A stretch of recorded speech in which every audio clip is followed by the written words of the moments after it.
Hello everyone, welcome to my channel.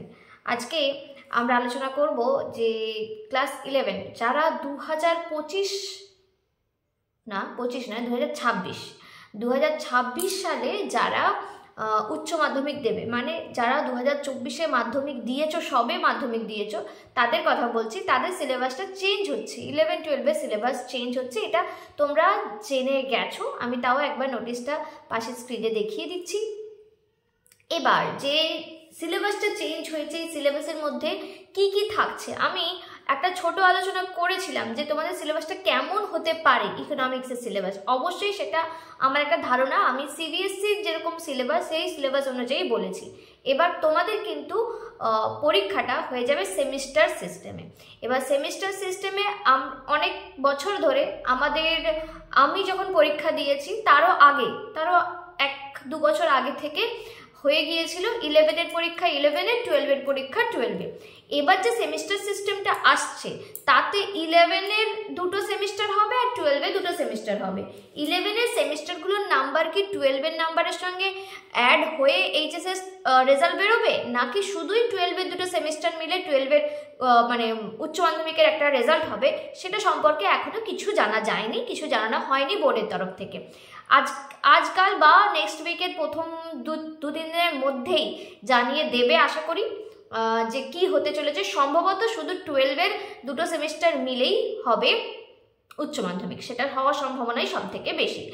আর 11-এর যে পরীক্ষাটা এটা হয়তো স্কুলই নেবে। প্রথমে যে প্রথম পার্টটা পুজোর আগে অথবা ঠিক পুজোর পরেই হয়তো তোমাদের একটা এমসিকিউ টেস্ট হবে, সেটা ফার্স্ট সেমিস্টারে। আর বড় কোয়েশ্চেনগুলো নিয়ে একটা হবে ফাইনাল পরীক্ষা, সেটা 11-এও এবং 12-এও।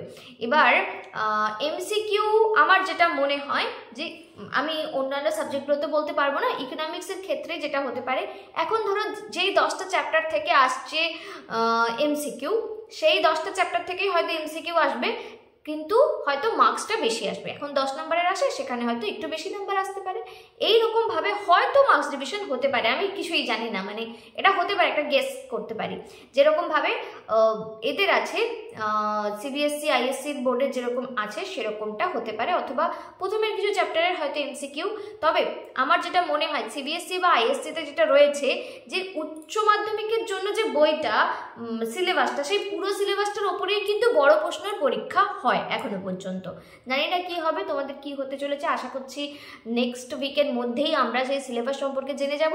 আর তোমরা অনেকেই জিজ্ঞেস করছিলে যে 12-এর পড়ানো কি আমি 11-এর পড়ানো কি আমি শুরু করেছি ইকোনমিক্সের। হ্যাঁ, শুরু করেছি। তোমরা বলতেই পারো যে ম্যাম আপনি তো সিলেবাসই জানেন না, কি করে পড়ানো শুরু করলেন।